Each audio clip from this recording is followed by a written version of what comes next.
guarda entrevista, né? Agora Eu vou dar uma chamadinha dele para essa matéria, depois ela chama aqui. Na primeira parte do Vanguarda Entrevista, eu trago o doutor André Tenório, que veio falar sobre soluções para evitar o endividamento da microempresa. Mas antes, eu queria que o senhor falasse essa questão aqui dos acordos coletivos. Muito importante esse assunto, né, doutor? Exato. Bom dia, Wagner. Bom dia, Michele. Bom dia, Júlio César, ouvintes da Caruaru FM. Não, realmente, isso aí é uma questão que não pode acontecer mais nos dias de hoje no Brasil, né? Porque, inclusive, como a própria matéria fala, vai de encontro à legislação, né? A legislação federal prevê uma quantidade de funcionários que tem que ser contratados, tanto menores, né, para incentivar a contratação de menores, como também dos portadores de deficiência. Então não pode uma convenção coletiva, que é uma norma inferior à legislação, infringir o que está previsto legalmente. Então isso aí realmente o Ministério Público e a Justiça não vai permitir que aconteça, né? O que tem que ser cumprido é a legislação. E existem os percentuais, de acordo com o porte da empresa, ela tem que ter os percentuais e atender o que está previsto na lei. Eu tenho uma pergunta de André de Paula, foi da semana passada. Ele tem um primo que trabalha na Ford. Ele só tinha uma convenção entre trabalhadores e empresários que definiu uma estabilidade por conta de horários, de salários, etc. Como é que a Ford de repente fecha? Ela não teria que pagar esses salários? Aí é o seguinte, se existir um acordo prévio entre a empresa e os seus colaboradores, esse acordo deve ser cumprido. Agora, diante do fechamento da fábrica, o que vai existir na prática agora vai ser uma nova negociação, né? Provavelmente na Justiça do Trabalho, mas eu acredito que dificilmente a Ford não vai ser obrigada a cumprir o que tinha sido acordado anteriormente. Então, o que vai acontecer é o seguinte, ela pode demitir, afinal de contas a fábrica está fechada, não tem o que os funcionários fazerem com a fábrica fechada, mas eles serão indenizados até o final do período previsto no acordo firmado. Isso aí praticamente a gente não pode cravar que vai ser com certeza, porque a decisão judicial é imprevisível, né? Mas pela lógica, o que deve ser acertado, o que deve ser decidido numa sentença futura vai ser isso aí, o cumprimento do acordo firmado antes, mediante indenização do período trabalhado, aliás, não trabalhado, mas que existiu uma estabilidade prevista no acordo. Ok, vamos agora. A questão do planejamento, né, Wagner? Planejamento é a palavra-chave, se tratando de questão financeira principalmente. Se você se planeja, se você tem uma previsão, se você faz o seu fluxo de caixa, inclusive o fluxo de caixa futuro, né? Você tem que fazer a previsão, saber o que você tem a receber nos próximos 6 meses, pelo menos, o que você tem a pagar. Você fazendo esse trabalho aí, você vai ter condição de saber realmente se a empresa tem capital de giro suficiente para trabalhar nesse período aí, se ela vai precisar recorrer a algum artifício, inclusive empréstimos, que eu digo, o empréstimo ele deve ser utilizado em último caso, né? Tem outras opções, outras providências que pode tomar antes. Tem aquela empresa que fica no limite ali, enxugando gelo, né? Apurando o que dá para pagar as despesas e para o cara viver. Como ele identificar e melhorar essa situação dentro, antes de chegar lá no banco? Wagner, a primeira coisa que tem que ser feita é uma análise profunda das despesas, dos custos da empresa, para ver o que é que pode ser eliminado, né? A gente sabe que na falta de condição de se aumentar a receita da empresa, as vendas, você tem que cortar nos custos. E às vezes você fazendo uma análise profunda, de preferência com alguém que tem um olhar de fora da empresa, porque muitas vezes o empresário está tão envolvido com o negócio, com a preocupação de comprar, de vender, que ele não se atém à questão das despesas e dos custos. E ali nas pequenas despesas, nos pequenos custos, é onde pode estar o furo que pode chegar a afundar a empresa. Então, uma análise profunda disso aí já é o início. Outra questão que tem que ser analisada também, no caso das empresas, é distinguir o que é uma dívida boa da dívida ruim. Aí você pode dizer, mas André, existe dívida boa? Eu digo, existe. Dívida boa é aquela que você faz, mas que ela vai trazer o crescimento da sua empresa. Então, se você precisa se endividar um pouco, por exemplo, com um fornecedor, para pegar uma mercadoria num preço bom, que você vai ter uma lucratividade boa naquele produto, isso aí é uma dívida boa. Agora, se você faz uma dívida com uma coisa supérflua, um produto ou um bem, um carro para a empresa que naquele momento ela não está precisando tanto, ou imobilizado e comprar um imóvel para expandir o negócio num momento que não é o ideal, aí isso aí é uma dívida ruim. E o que o microempresário ele pode fazer então para evitar que sua empresa se torne endividada? Tem como prever esse endividamento, doutor André? Tem, Michele, isso aí tudo através da análise do fluxo de caixa, né? Porque o endividamento ele não acontece do dia para a noite, a não ser que seja por um sinistro, né? Um caso realmente eventual, vamos dizer, você teve um prejuízo grande, um acidente, um incêndio, um prejuízo com um grande cliente que lhe deu calote, uma coisa assim. Mas geralmente o endividamento ele é previsível, porque ele vai acontecendo aos poucos.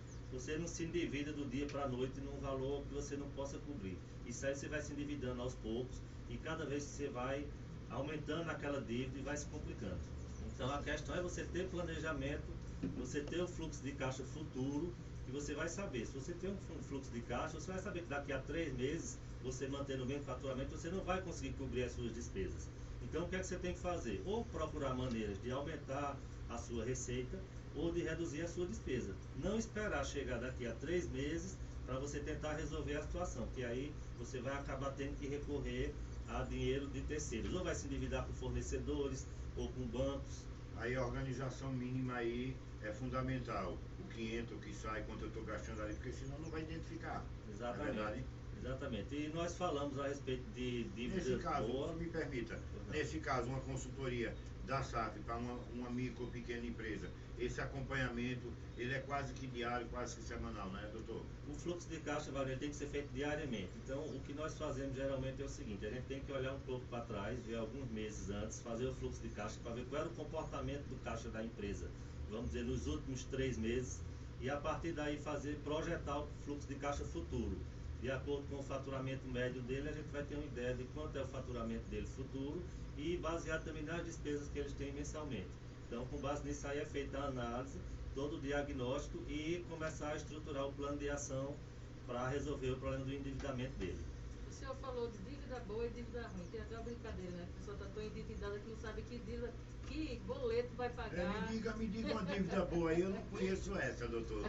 Tem que pagar de todo jeito. Tem alguma que não pague? A dívida boa é aquela que vai lhe trazer algum benefício, né? É uma dívida, mas ela não vai te Agora prejudicar. um pouco de investimento, por exemplo. Exatamente, Eu vou comprar mercadoria para É uma dívida que vale a mais. pena, né? Ela vai te dar retorno. Então, por que não se endividar um pouco para você ter um crescimento maior, utilizando capital de terceiro, né? Então, não é obrigado você tirar um empréstimo, uma dívida grande, que você vai ter dificuldade de pagar.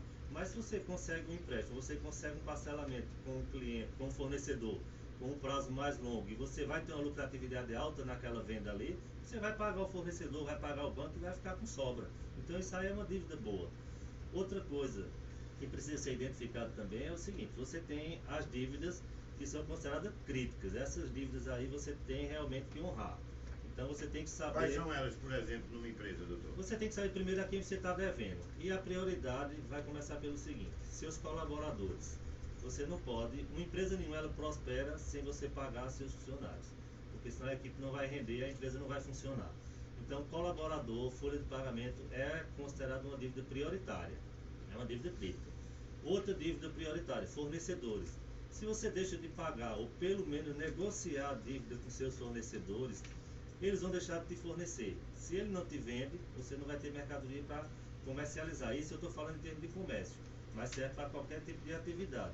Então, colaboradores, fornecedores são considerados credores prioritários. Você não pode deixar de pagar eles, ou pelo menos negociar e pagar de acordo com as condições da empresa. Só não pode dar o famoso calote. Ok, E Michele. o consultor empresarial, doutor André, ele sabe identificar onde que vale a pena a empresa se endividar, para que seria esse endividamento, esse microcrédito, se seria para estoque, para capacitação, para estrutura, para atendimento digital da empresa, do comércio, enfim. Exatamente, Michele. Tem que ser feita aí o seguinte: a análise de para que vai ser feito esse endividamento, para ver se ele é viável ou não viável. Então isso aí vai ser estabelecido metas. Se a empresa, se de acordo com essa análise, com esse diagnóstico, vai ser percebido que a empresa consegue atingir aquelas metas ali, vai conseguir cumprir com a obrigação que ela está assumindo, então tudo bem, não é prejudicial ele obter esse recurso, entendeu? Agora, uma coisa que nós vamos falar mais na frente é em relação principalmente aos empréstimos, né? Vou perguntar ao senhor agora justamente quando é que o empresário sabe e onde ele deve buscar esse dinheiro e em que base de juros aí, por exemplo. Wagner, eu fiz um levantamento ontem à tarde, eu tirei diretamente no site do Banco Central, isso aí é acessível a todos, são informações públicas, e o Banco Central informa mensalmente a classificação das taxas de juros cobradas pelos bancos, de acordo com cada modalidade de empréstimo. Então, a primeira orientação que eu daria é o seguinte: você tem que prestar atenção a que tipo de crédito você está buscando. Geralmente, aquele crédito que é mais fácil e mais rápido de você conseguir é o mais caro. Então, você às vezes se ilude com essa propaganda que você vê direto ao pessoal oferecendo aí capital de giro, com você sem aprovação, você pode estar negativado, né? Você pode não ter certidão nenhuma, mas eles liberam o dinheiro para você. Liberam, mas quanto maior o risco que a instituição financeira está correndo, maior o juro que ela vai cobrar. E quanto ao tipo de empréstimo, a gente tem algumas modalidades que eu inclusive peguei aqui a tabelinha do Banco Central. A gente tem financiamento para empréstimo para capital de giro, né, até 365 dias, quer dizer, você precisa de um capital para você pagar em menos de um ano. A variação de taxa é muito grande. Eu resumi aqui a lista dos bancos, que são vários que tem no Brasil, e separei somente 3 bancos públicos, os maiores, que não precisa nem dizer o nome, e 3 bancos privados, os maiores também.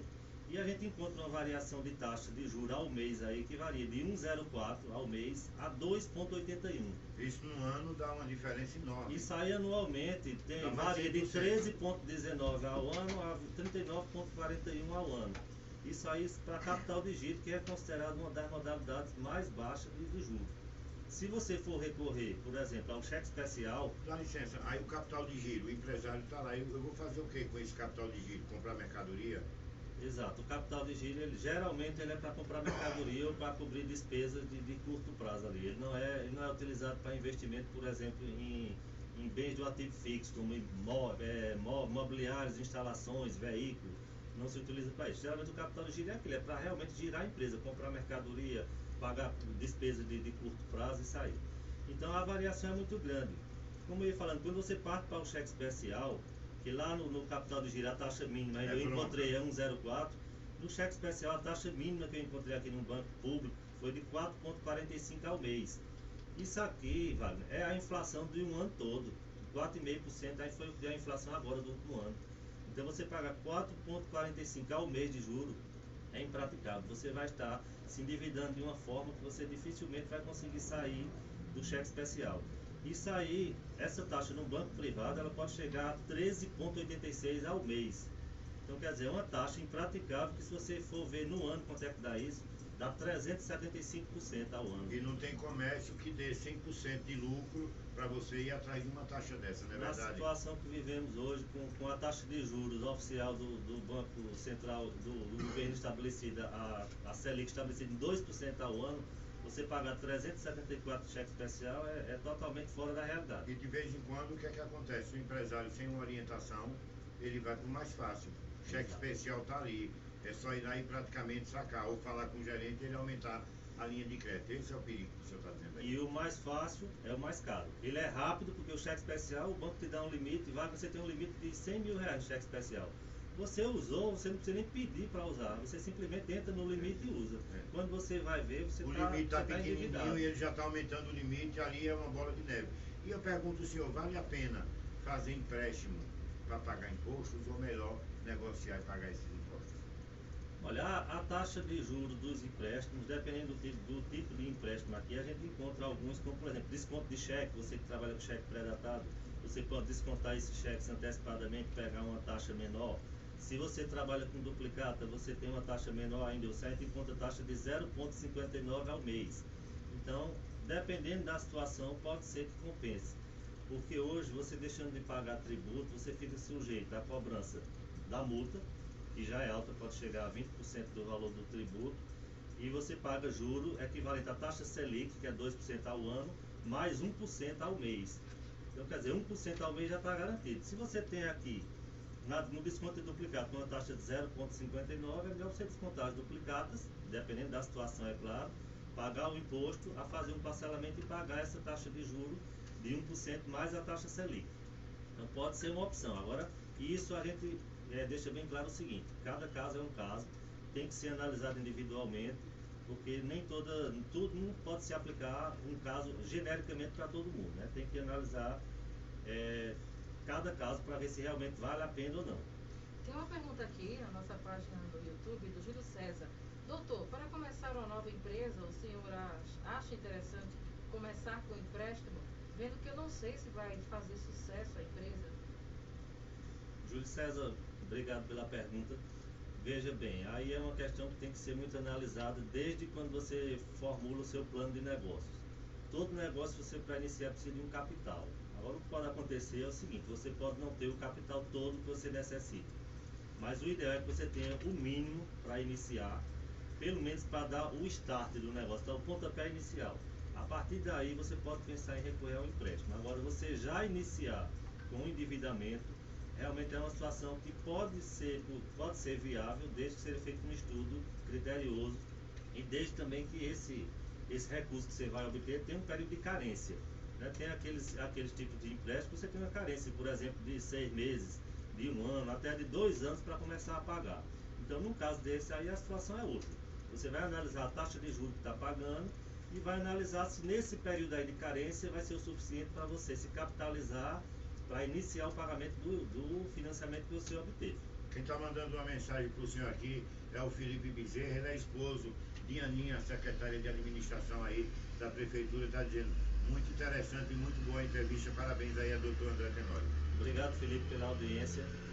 Ele é advogado, o pai dele tinha loja ali de bicicleta ali na rua Martins Júnior, né? Um abraço para ele aí. É gente boa demais, torcedor do esporte, viu?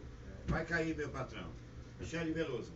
Bom, logo após o corte do auxílio emergencial, corte não, né? O encerramento do auxílio emergencial, a gente viu muitas divulgações, muitas publicações falando a respeito da Caixa, que está liberando, né, um auxílio de R$5.000 para micro e pequenas empresas, micro e pequenos empreendedores. O senhor acha que é uma forma viável também de se começar? Michele, é o tipo de negócio que, assim, para se começar tem que ser analisado direitinho, entendeu? Porque é o seguinte, ontem mesmo eu estava pesquisando a respeito das taxas e vi que o próprio governo do estado ele tem uma linha de crédito aí para os MEIs, né, para os microempreendedores individuais, valores pequenos, até R$4.000, vamos dizer, para aquele pequenininho ali, o ambulante, o MEI mesmo, que está começando. E é uma opção, mas veja bem, a taxa de juros cobrada é 0,99, 0,99 é praticamente 1% ao mês. Então não é uma taxa de juros tão baixa, entendeu? Então tem que ser analisado direitinho e a minha opinião pessoal é o seguinte, recorrer a empréstimo só em último caso. Eu acho que se você trabalhar preventivamente, se você fizer uma análise direito, se você fizer uma reserva de caixa, como nós conversamos semana passada, a reserva de emergência, você não vai precisar recorrer a esse artifício. Mas, em último caso, é aquilo que eu digo, você tem que analisar, fazer a melhor escolha. Mesmo depois que fizer, a gente sabe que hoje tem a opção de você fazer portabilidade, então você tem um empréstimo no banco contratado a uma taxa X. E depois você descobre que tem outro banco com uma taxa bem mais baixa do que aquela. Então você pode fazer a portabilidade, você vai transferir aquela dívida que você tinha maior com um banco para outro banco, para adaptar uma taxa menor que caiba no seu bolso. Então tudo isso tem que ser analisado. É aí onde o papel da consultoria é importante, porque o consultor ele vai analisar isso aí com mais frieza, sem aquele envolvimento emocional, né? Que a gente sabe que endividamento ele leva a um problema emocional muito grande e isso aí inclusive reduz a produtividade, né, do empresário. Eu acho que é impossível você conseguir dormir tranquilamente à noite e trabalhar no outro dia sabendo que está endividado. Então, a partir do momento que você entrega o controle desse endividamento, o acompanhamento dele a uma pessoa de fora, a um consultor, uma pessoa que é frio em relação àquilo ali, que ele não tem um envolvimento emocional, é muito mais fácil de resolver do que você tentar resolver sozinho ou simplesmente ficar observando a dívida aumentar e cada vez mais você ficar endividado e sem conseguir pagar aquilo ali. Ok. Doutor André, queria agradecer demais sua participação aqui no Jornal Vanguarda, todas as quartas-feiras, que é um patrocínio da SAF Consultoria, localizada na Avenida Oswaldo Cruz, 217, sexto andar, salas 604 e 605, em frente ao EMOP e ao Hospital São Sebastião, onde funcionou o antigo Colégio Santo Antônio, atendendo também pelos telefones prefixo 81 3727 3189 e o zap 99952 0010. Obrigado, doutor André, até a próxima semana. Quarta-feira de cinza, o senhor vai folgar ou vai estar aqui. O jornal vai até a sexta-feira e a gente só volta na quarta-feira. Wagner, obrigado mais uma vez pela oportunidade aí, pelo espaço de estar aqui representando a SAF e trazendo informações interessantes aí e orientações para os empresários de Caruaru. Na próxima semana estarei aqui novamente e aproveito também para mandar um abraço aí para toda a equipe da SAF e Torres Tenório, assessoria contábil, que está na escuta. E também um abraço aí e lembrança aí que meu pai, Moacir Tenório, mandou também para você, Wagner. E estaremos aqui na próxima quarta-feira com mais um assunto do interesse dos empresários da região. Um abraço aí para o doutor Moacir Tenório. Ele criou o seu mal, viu? Se criasse melhorzinho, o senhor tinha sido Santa Cruz. Isso é esporte, né? Mas hoje é dia de sofrimento. Hoje é dia de sofrimento. Hoje é dia de sofrimento para nós dois, né? O Vasco pega o Fortaleza, tô com a corda no pescoço. O senhor tem ideia, a tabela do Campeonato Brasileiro. Gente, solta a vinheta de esportes aí, que a gente vai falar de esportes agora, Júlio César. Vamos comentar aqui com o doutor André Tenório também. Solta a vinheta aí. Jornal Vanguarda Esportes. E olha, gente, a gente vai ter hoje a 34ª rodada, complemento, né? Continuação da 34ª rodada do Campeonato Brasileiro. A situação dos 4 últimos colocados é a seguinte: o Vasco é o 17º com 37 pontos, o Goiás vem em seguida com 33, o Curitiba com 28 pontos e já rebaixado o Botafogo com 24 pontos. Hoje o Sport vai aonde, Michele Veloso? Pois é, vai no Internacional, recebe Sport, busca ampliar a vantagem na liderança. Verdade, o Sport está em 14º lugar com 38 pontos, se ganhar vai a 41 e praticamente afasta, né, a possibilidade de rebaixamento, porque vai ter jogos difíceis, mais 2 partidas em casa, e contra esse Internacional, que é o líder do campeonato, a 1 ponto na frente do Flamengo, e precisa demais dessa vitória no final do campeonato contra o Sport para buscar um título que não vem há quase 30 anos. Então, hoje é de arrepiar a rodada do campeonato, doutor André Tenório. Com certeza, Wagner. Eu sou rubro-negro, né, mas sou um rubro-negro realista. Então, em relação a esse jogo de hoje, a minha opinião aqui é muito difícil uma vitória do Sport, infelizmente. Como você falou, essa vitória traria uma tranquilidade maior. Praticamente o Sport poderia se considerar livre do rebaixamento, pelo menos é o que aparenta. Mas a gente tem que reconhecer que é difícil. Mas, por outro lado, a gente tem que analisar o seguinte: futebol é imprevisível, né? Então, de repente, um golzinho de pênalti lá, alguma coisa salva o Sport. O senhor vai ficar vindo aí toda segunda-feira comentar a rodada de futebol comigo, viu? Vamos à matéria de quem, Michele? Cadu Macri. Cadu Macri traz a matéria do jogão de hoje. O Campeonato Brasileiro Série A vem chegando na reta final. E nesta quarta-feira, 5 partidas da 35ª rodada serão realizadas. Uma delas é o jogo do líder Internacional, que recebe